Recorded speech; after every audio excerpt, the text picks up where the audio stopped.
Right now in 2026, some of the fastest growing e-commerce brands are quietly printing money behind the scenes. And they're not doing it with better ads or some new TikTok hack.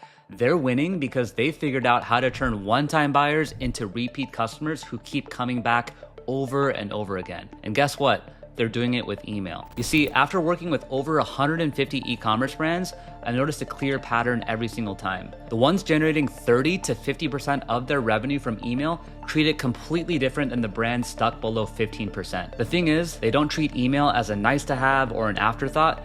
They treat it as a core revenue channel. And in this video, I'm gonna share the 4 most important things that you need to focus on if you wanna grow your email revenue and stop leaving money on the table. These are the exact things we focus on when we scale brands to 30, 40, even 50% of revenue from email, and in some cases, all the way up to 60%. If you don't know me, my name is Siv, and email marketing is all that I do. The first thing that you want to focus on is growing your email list, because it doesn't matter how good your emails are. If you don't have people to send them to, then none of it works. Your list is the foundation of everything, and the best place to start is your actual pop-up form. Most brands already have one, but the reason that they're not growing their list fast enough is simple. Their pop-up just isn't good enough, and it's not converting the way that it should be. Now, I'm gonna jump into my screen here and actually show you a few different examples of some pop-ups that I think should be performing a lot better versus some other pop-ups that I think a lot of e-commerce brands should be modeling off of. Now, this pop-up that you see right here is very, very typical of many, many e-commerce brands that I audit. And usually with this style of a pop-up, we're usually seeing around like a 3 to 4% opt-in rate before we make any sort of improvements. And, you can just kind of tell straight off the bat, there's nothing that's really branded about this pop-up besides for the pink color. This is on desktop as well. Usually on desktop, we see better performance when there's images on the pop-up. This one has no images. And also with this pop-up, we're only asking for their email, right? There's no other sort of other compelling reason or some sort of engagement to make customers feel like they really want to leave their email besides for just getting 15% off. And also, just as a micro hack, this brand also has like an X button on the very top right instead of using some sort of language like, no thanks, I'll pay full price, or no thanks, I don't like discounts.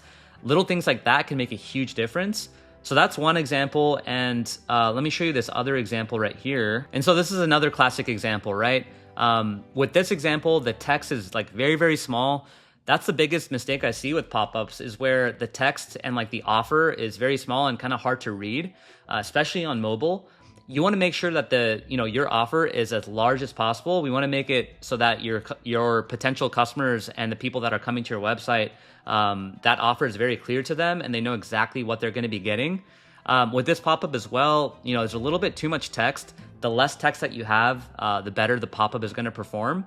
And also this call to action button, sign me up, isn't the most compelling either. You want to kind of use more something like, claim my 10% or unlock my 10% off. And then again, with this language, no thanks, better off putting something like no thanks, I'll pay full price, or no thanks, I don't like discounts, things like that. So yeah, there's a lot of different ways that this specific pop-up can improve. Now, let me jump in and show you some actually high converting pop-up examples. So here are some examples of some pop-ups that are actually worth swiping, right? So you can see with this company called Vanish, they're a skincare brand. And straight off the bat, you can see that their offer is nice and clear, very loud, holiday sale, 52% off. And the most important thing that I want to kind of explain is this question that they asked. To claim, tell us what is your biggest skin concern? Acne, red or irritated skin, oily skin and pore size, all of the above. So this question basically allows us to engage with the user so they actually feel like we're actually trying to help them rather than just getting an email out of them. Now, once they actually answer this question, at that point, it's totally okay to ask for their email. And in fact, we've actually seen this strategy drive up opt-in rates because number one, we are getting people to answer a question so they believe that we're actually trying to guide them in the right direction, which we are. We can actually use this information later on down the road with segmentation. But the second reason why this works so well is because it's kind of based off the psychological principle of the commitment bias, where if someone commits a specific action, they're a lot more likely to follow through with it. And so simply by asking this first question, they're a lot more likely to answer that second question, which is entering their email, because by the time they get to that second question, they're like, oh, I already answered the first question. I might as well just go ahead and finish this process so I can actually receive my discount. And you can see like plenty of other examples here, like Eczema Honey, another skincare brand, get rid of eczema, control flare-ups, firmer, smoother skin, a healthy scalp. And then this sleep company called Mellow, to claim take 30 seconds to answer a short 3-question quiz. How do you usually sleep? On my side, on my back, on my stomach, all over the place. So really this allows you to engage with that user and, later target them. But most importantly, they're going to be a lot more likely to enter their email. And so basically with this style of pop-up, you're going to be aiming for like 8 to 12%, which is typically what we see. Now, when you get their email address, you need to make sure that your emails actually reach their inbox. Which brings me to the next point, deliverability. You see, most brands treat deliverability like a one-time setup. Fix it and forget it. That's not how it works. The more consistently you send to engaged subscribers, the stronger your sender reputation becomes and the more that Yahoo, Gmail, Hotmail, and all these email service providers love you. But if you ignore engagement and keep emailing cold subscribers, then the damage builds just as fast. Understanding this is key to long-term email success. So the 4 things that actually control deliverability is number 1, sending consistently. Number 2, suppressing unengaged subscribers. Number 3, prioritizing engagement over list size. And number 4, emailing engaged profiles. Now there's a bunch of different aspects to each and every single one of those points, but just to sum everything up into one sentence, you want to send good emails to engaged people, do it consistently, and you'll never have to worry about deliverability again. The way that I really like to look at this is kind of like a flywheel, right? So deliverability compounds for better or for worse. So there's going to be a positive flywheel and also a negative flywheel. And so just to show you what this positive flywheel looks like, so each and every single one of these actions is going to basically improve the entire system. And the better each and every single one of these things are, the better the system becomes over time. So number 1, you send engaging emails and then people open and click. Inbox providers notice engagement. Your emails land more in inboxes, and then more people open and click, and then you send more engaging emails. And so, as we go through this cycle, deliverability just keeps on improving. People are happier, inbox service providers are happier. You're just overall in a much, much more healthier state to get emails landing in the primary inbox. Now, on the flip side of things, when we look at the negative flywheel, let's say you send to unengaged people. They start ignoring you. Inbox providers, Yahoo, Gmail, Hotmail notice lack of engagement. They punish you by sending more of your emails to spam. So fewer people see your emails, your reputation tanks, you continued sending to more unengaged people, they start ignoring you again. And you can see how this kind of all is a big downward spiral. And so that's definitely what we want to stay away from. So again, positive flywheel, negative flywheel.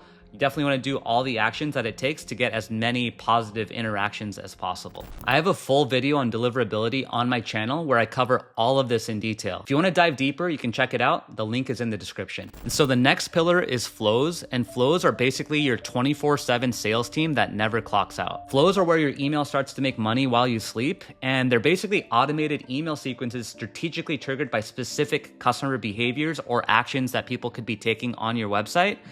So simply put, once these are set up correctly, they will reliably generate revenue every single day without you lifting a finger, transforming your email program into a perpetual sales engine. Now, there's 7 flows that I always recommend that every e-com brand has that actually prints money while you sleep. And each of these are going to be the welcome series, the site abandonment, the browse abandonment, the abandoned cart, the abandoned checkout, the post-purchase, and the customer win-back. Flows can make you a lot of money if they're done right. And just to show you a clear example of that, as you can see on my screen here, this brand did over $300,000 in total Shopify revenue in a span of 30 days. And out of that $323,000 in revenue, $132,000 of that came directly attributed through flows specifically. As you can see, flows made up $132,000 in that 30-day window, and we haven't even launched any campaigns yet at that point. So you can see flows brought in 40% of that brand's revenue, which is going to be extremely, extremely powerful for you to implement as well if you really want to take your email marketing to the next level. So first, we optimized your pop-ups so you're actually capturing attention and turning traffic into subscribers. Then we made sure your emails don't die in spam because list size does not matter if nobody sees what you send. After that, we built your flows, which means your email marketing now works automatically in the background while you're sleeping, nurturing, educating, and converting 24/7. Now, the next part is to make sure that everything we've built, your pop-ups, your deliverability, your flows, actually turns into consistent growth over time. And that's where campaigns come in. So these are the emails you send manually. They're planned, scheduled, and delivered to a specific audience at the same time. Think product launches, flash sales, new arrivals, educational content, or compelling brand storytelling, this is your direct line to your list, allowing for timely, targeted communication that actually converts. Now, here's where most brands miss the mark. They either send too few campaigns, which leaves significant revenue on the table, or they send too many campaigns and they just bombard their audience without any clear intent, which leads to list fatigue and high unsubscribe rates. When your campaigns are dialed in, you're not merely hoping for sales, you're generating them on demand, creating predictable and scalable revenue systems. Based on years of testing across 7 and 8-figure brands, here's what we found to be the most optimal sending frequencies. So sending 1 email per week really is not enough to stay top of mind. It's really hard to build momentum or generate consistent revenue. A/B testing takes forever, you're learning way too slowly, and your competitors who email more are just simply gonna win. So the verdict with 1 email per week is that you're leaving money on the table, but it's better than nothing. Now, 2 to 3 emails per week is a sweet spot for most brands. It's enough to drive consistent revenue without burning out your list. It's easy to balance value-driven content with promotional sends, which I always recommend doing 80% value and 20% promotional. And also it keeps you top of mind without being annoying. So the verdict is that you wanna start here. This is the Goldilocks zone. Now, when you approach 4 to 7 emails per week, honestly, this can work for more high SKU brands with lots of new products. It can get risky because it can fatigue your list and spike unsubscribes. It requires a constant flow of new subscribers to sustain. And just most brands don't have the content engine to actually pull this off. So the verdict with 4 to 7 emails per week is that you want to proceed with caution and only if you have the list growth to back it up. For most brands though, I always recommend doing 2 to 3 individual campaigns every single week to really maximize your revenue without overdoing it. Now look, if you take these 4 pillars seriously and actually implement each one, you will start seeing your email revenue go up. I guarantee it. It's not complicated. It's just about being intentional and consistent with it. But if you want to go deeper and if you want the full system, not just the highlights, I put together something that I think you're going to love. It's called the Email Revenue Playbook. It's 126 pages, and I basically poured everything I know into it. My 9 years of experience in email marketing.